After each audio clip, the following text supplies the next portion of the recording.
And then we got Victoria Lee against Victoria Souza, hopefully now... Literally a child against a woman. Who's she fighting? Who's the Victoria 17-year-old? Souza. So who is... Okay. I now want to know how old Victoria Souza is. I only want to know how old she is, so we can decide if this is like child endangerment or not. No news there. Let's see if we can find her. How would you feel if you got beat up by a 16-year-old in front of like 20,000 people, Jake? I wouldn't feel great about myself, I'll be honest. I'd feel a little... Would you even risk it? Would you even take the match knowing that, especially like, here's the thing. If you're Evolve and you're fighting a Lee, especially early on, you're getting fed to them, right? Like, honestly, you're getting fed to them. The Lees are their cash cows. Now, I'm not saying that to discredit Angela and Christian because they both have earned their championships. Like, but you know, Christian was 17, right, when he first started. Victoria, Angela, obviously, when you're young, they're not giving you world champ. They're building you up, which is what you're supposed to do. So I'm not saying this in like a negative connotation, but when 16-year-old Victoria Lee, first of all, you're not going to put Victoria, a 16-year-old, against somebody who's going to fucking smash her, right? Because first of all, she's, represents a big part of your income. Secondly, it's not a good look to see a 16-year-old girl get the shit beat out of her. But that possibility exists. So can you find anything on this? Oh yeah, she does have a Sherlock page. I'll bring up. She's 24. Can you throw it up there? Okay, so it's not quite child abuse. Pretty close. 5-0. So yeah, okay. 5-0. What's her wins by? There's a record: TKO, submission, decision, submission. Maybe I stand corrected. How would you feel if just Victoria got fucking smacked, like cut up? Right. This is the thing. Here's the issue. Right. We've never seen it yet, but imagine, because it's totally feasible that it could happen. Imagine Victoria Lee ends up looking just bloody cuts on the eyes, or gets a Sage Northcutt type thing, right? Yeah. Gets the jaw smashed, broken in 10 places, gets the nose broken, turned sideways on her face. How do you feel about a 16-year-old, 17-year-old girl that happens to? It's not a good look. It's not a good look at all. And that's why I'm sure they're very careful with the matchmaking, because that would be a disaster. Yeah. But you can take all the care in the world. Like, we see it in training. Everyone looks after one another, and then someone leans the wrong way into a head kick. Yeah, exactly. But even the flush knockouts are not bad. It's the look up Devin Clark from today. Did you see this guy? No. He literally got his fucking teeth knocked out. Like, it's gruesome. Devin Clark teeth. It was literally today, so I'm sure if you just go to the images, if you're watching this podcast, get ready for us to get pulled from YouTube probably. But listen, this is an MMA podcast, and this is what we do here. So if you're a little snowflake, sorry, turn your eyes away. If you have any sort of dental phobia, just close your eyes now. Look at that. Oh, God. That is brutal, dude. That is brutal. I mean, what if that happens to 16-year-old Victoria Lee? It could. It could happen. This is a pro MMA fight. She can get sliced and diced, and elbows and knees to the head, and the nose hanging off the side of her face, and the hematoma is another one you can pull up. Joaquin Buckley today. The guy with that crazy spinning back kick to the face. He had a hematoma on the side of his head. Looked like he was growing a child off of his eyebrow or something. You might have to type in hematoma or fight today or something like that. Joachim is hard enough to spell without having trying to put hematoma in there as well. J. Buckley. Oi. Yeah, it was a gnarly one. I'm not seeing this one yet. Yeah, this was just from today. Let me throw that up there. I mean, look at that. Look at that. It looks like he's growing a second head. Yeah, it looks like a box of like mints or growing out. That's like that shape, like a box of mints are growing out of his forehead. And he won. He won.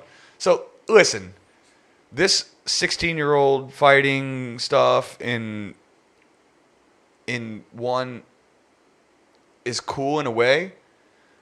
But until we see, what if Victoria Lee gets Michael Bispinged, right? Yeah. What if, that Vitor Belfort head kick that blinded him, detached his retina? What if you get honestly, a detached retina is probably more likely than your fucking teeth getting caved in or something. But, what if that happens? But, This is an adult sport. Yeah. I'm really fucking sketchy on this, man. Like 16-year-olds as well. Like the nerves could get to her. She could completely shut down and just be, a human punch blank. And also, why can't we wait until she's 18? Yeah. Can you Google this? When does your brain fully develop? I know the answer to this. It's not until you're 24. Right. Okay. So imagine the subconcussive blows that you're taking in training every day. Imagine the fight. Like you're 16. Give your body. Your body's not even fully developed. It's weird. It's weird. And as well, like they've done grappling contests in one. Like Gary Tonan's done grappling contests in there. One of the Gracies has done it as well. Just let her do grappling contests. If you want to give her exposure, get her used to it. Let her do grappling. Screw it. Let her do combat jiu-jitsu even. But don't put her in an MMA fight at 16 against an adult. Or put her in an amateur MMA fight. Yeah. Put her in shin pads, bigger gloves, no elbows, so you're not getting sliced and diced, right? You know what I mean? Like the scar tissue, We're saying all this, but by the time the fight's on, we've had a few drinks. Yeah, I'm gonna be that guy. I'm gonna be like, go Victoria! I'm gonna be that drunk a-hole in the back. Listen, I wish the league's well. They're damn dynamic. I'm not saying I'm not gonna watch it. I love Wonder Girl, right? Like, the thing about Wonder Girl is she's already had 150 fights or whatever the fucking number is. I mean, I don't know how many fights she's had, but it's a lot.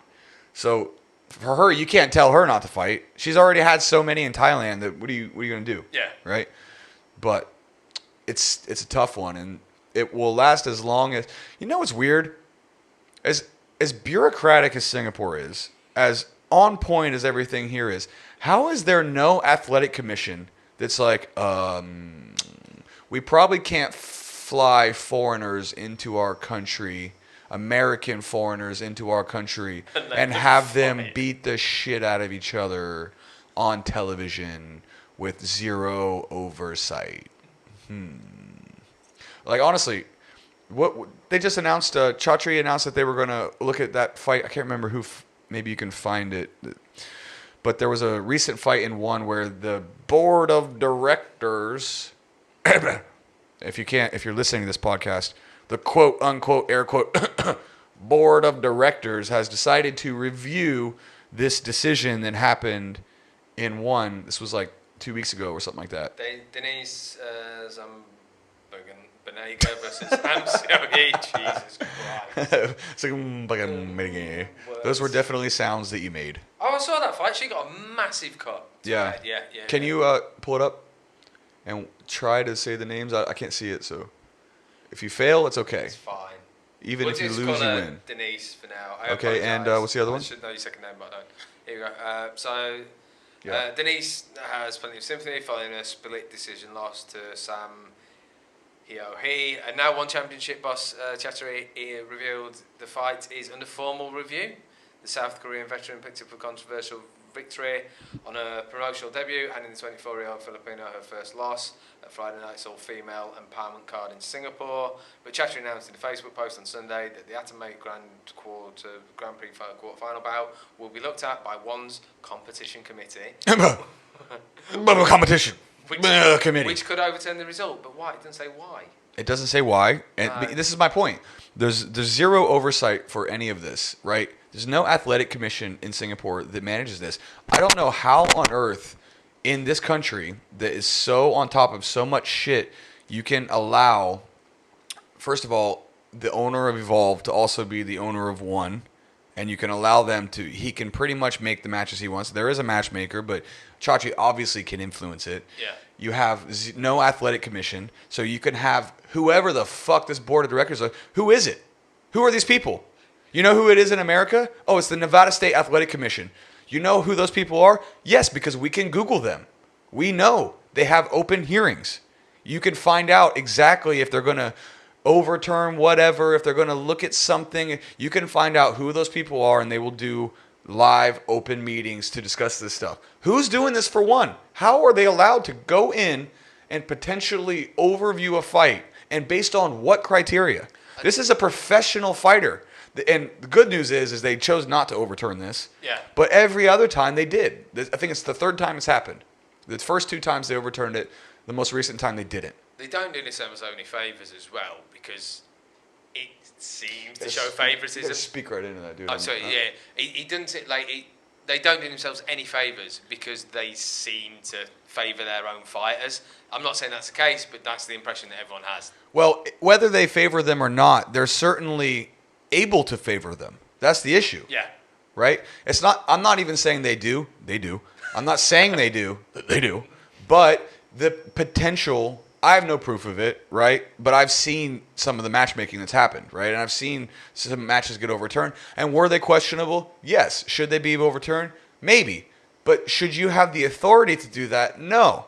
And that's the issue, because it creates the possibility of favoritism. Not that it's happening and it's gross or anything like that. That's not what I'm saying. But if you create a situation where it is possible, eventually it's going to happen. Yeah. I mean, can you overturn a title fight if it's a shitty decision? Can your... well, you can do what you want. I mean, if you're Chaudhry and one of the Evolve guys loses a really... Okay, so let's take what's the shittiest title fight decision about? Machida Shogun 1, maybe? Yeah.